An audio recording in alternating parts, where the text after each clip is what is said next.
vital. A very small percentage of the population has running potable water.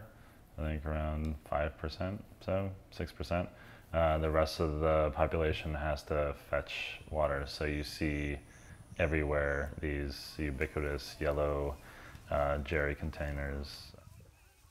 Water, it's one of the reasons that there's a very low life expectancy in Rwanda.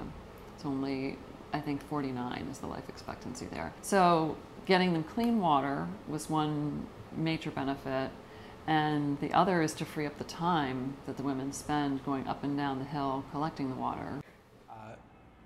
It was very critical to go over and integrate what we were doing with technologies that were already at work in Rwanda.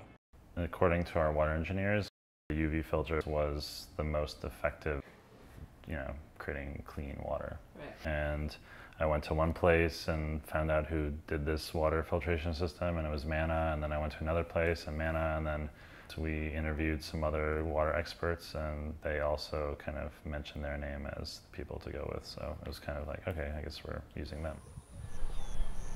This is the research laboratory for Manna Energy Limited.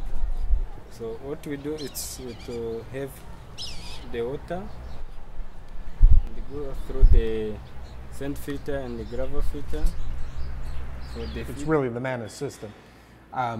You first filter the water through a physical filter by putting it through sand and gravel. That removes the larger particles and makes it clear enough for the UV light to zap it and sterilize the water, essentially.